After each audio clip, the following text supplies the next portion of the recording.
क्या आपने कभी सोचा है कि मरने के बाद असल में क्या होता है? इस टॉपिक पर बहुत से लोगों की अलग अलग थ्योरीज हैं, पर ज्यादातर लोग यही मानते हैं कि मरने के बाद हमारी आत्मा शरीर से निकलकर एक दूसरी दुनिया में चली जाती है, जिस दुनिया को कोई भी इंसान नहीं देख सकता। पर अगर कोई ऐसा हो जो उस दुनिया में झांक सके तो? ये कहानी कोलकाता में रहने वाली नयनतारा की है। नयनतारा तब बस सिर्फ 6 साल की थी। उस दिन भूत चतुर्दशी का दिन था और इसलिए नयनतारा अपने परिवार के साथ भगवान भूतनाथ के मंदिर दर्शन करने आई थी। नयनतारा उस मंदिर में जाते ही इतनी खो सी गई कि उसके परिवार वाले कब मंदिर से निकले उसे पता ही नहीं चला। मंदिर के पुजारी को अचानक किसी जरूरी काम से जाना पड़ा और क्योंकि वो नहीं जानते थे कि नयनतारा अंदर है, उन्होंने मंदिर बाहर से बंद कर दिया। कुछ ही देर में सूरज ढल गया और रात हो गई। नयनतारा उस मंदिर के अंदर बिल्कुल अकेली थी। तभी अचानक उस बंद मंदिर के दरवाजे से आर पार होते हुए लोग अंदर आने लगे। देखते ही देखते अंदर एक भीड़ जमा होने लगी। सब लोग बहुत अजीब से दिख रहे थे। ये लोग आम नहीं थे। ऐसा लग रहा था कि ये सब मरे हुए लोगों की आत्माएं हैं। बेहद डरते हुए नयनतारा मंदिर के कोने से छुप के उन्हें देख रही थी।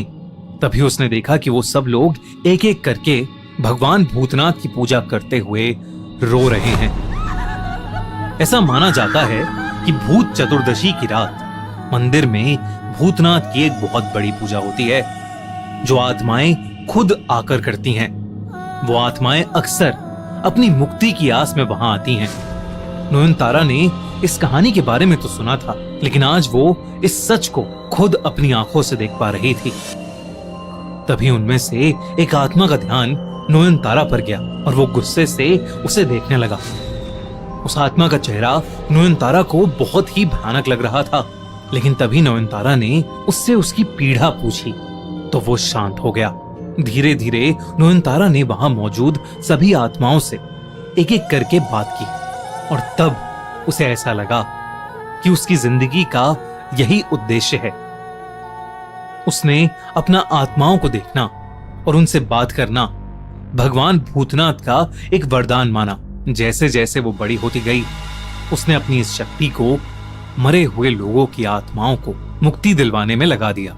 पर उसकी इस शक्तियों ने उसे समाज से बहुत दूर कर दिया। कोई भी नयनतारा को अपनाने के लिए तैयार नहीं था, बल्कि उसके अपने घर वालों ने भी उसे घर से निकाल दिया था और वो एक हरगौरी मंदिर में रहने लगी थी। एक दिन उसी हरगौरी मंदिर में ललिता सेनगुप्ता अपने बेटे सुरजो सेनगुप्ता को लेकर आई।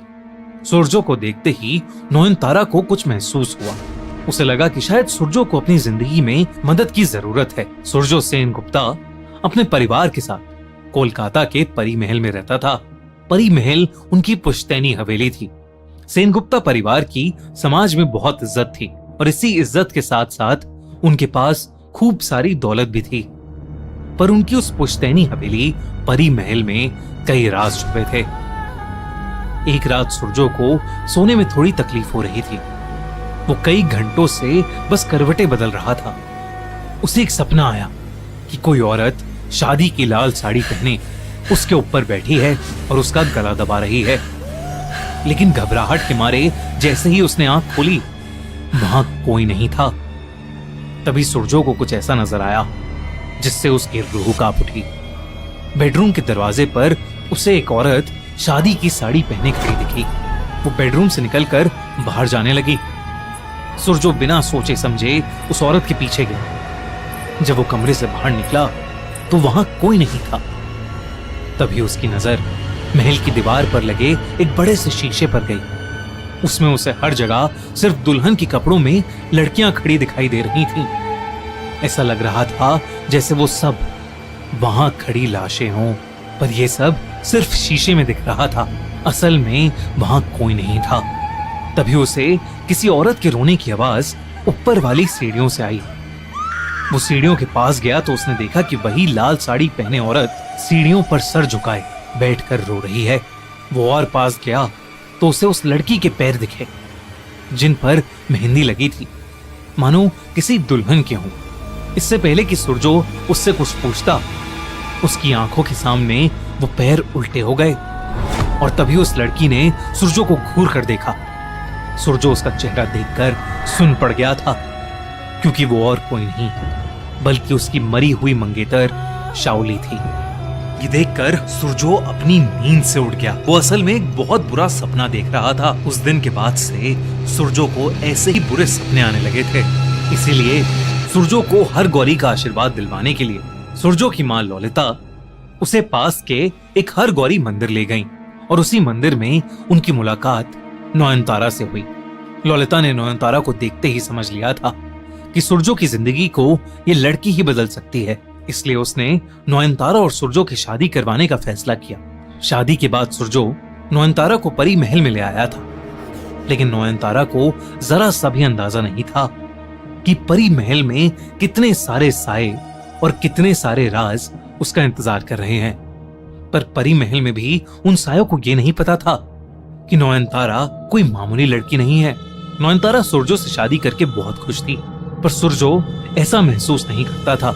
शादी की पहली रात ही सूरजो ने नयनतारा को कह दिया था कि उसने ये शादी सिर्फ अपनी माँ ललिता के कहने पर की है। नयनतारा को इस सुनकर बहुत बुरा लगा, पर वो जानती थी कि समय के साथ वो सूरजो का दिल जीत लेगी। उस रात नयनतारा पानी पीने के लिए किचन गई। जैसे ही वो वापस कमरे में लौटी, नयनतारा का दिल दहल गया। सूरजो के बिस्तर के ठीक ऊपर एक लड़की हवा में तैर रही थी। उसने एक शादी का जोड़ा पहना हुआ था और उसकी आंखें गुस्से से लाल थीं। नयनतारा ने उसे देखते ही कहा, कौन हो तुम? मेरे पति से दूर हो जाओ। उस लड़की ने तुरंत नयनतारा की तरफ मुड़कर देखा और कहा, तू मुझे देख सकती है, कौन है तू? और तब नयनतारा ने उसे भगवान भूतनाथ से मिले अपने वरदान के बारे में बताया।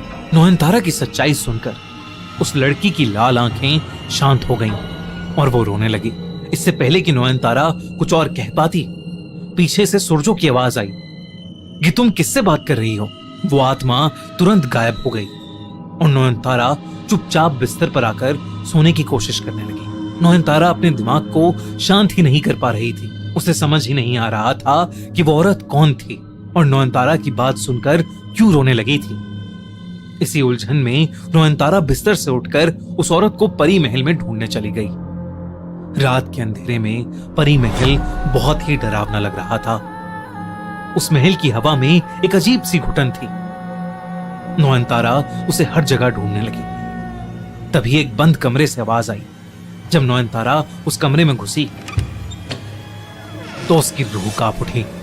उस कमरे में बहुत सी लड़कियां शादी के जोड़े में खड़ी हुई थीं और नयनतारा को देखते ही उल्लू ध्वनि निकालने लगी। उनकी आवाज इतनी तेज थी कि नयनतारा घबरा गई, पर उसने देखा कि उनके बीच में वही औरत भी थी जो नयनतारा को कमरे में दिखाई दी थी। नयनतारा ने उससे पूछा, तुम कौन हो? उस औरत ने जो जवाब दिया वो नयनतारा ने सपने में भी नहीं सोचा था। उसने बताया कि मरने से पहले उसकी शादी सूरजो से होने वाली थी, पर शादी से पहले ही सूरजो ने उसे जान से मार दिया। उसने कहा कि उसे मुक्ति तभी मिलेगी जब वो अपनी मौत का बदला सूरजो को मार कर लेगी और नयनतारा को उसकी मदद करनी होगी। उसने ये भी बताया कि परी महल में बहुत सारे राज छुपे हैं। जो जैसा दिखता है वो वैसा है नहीं। तो आखिर अब नयनतारा क्या करे?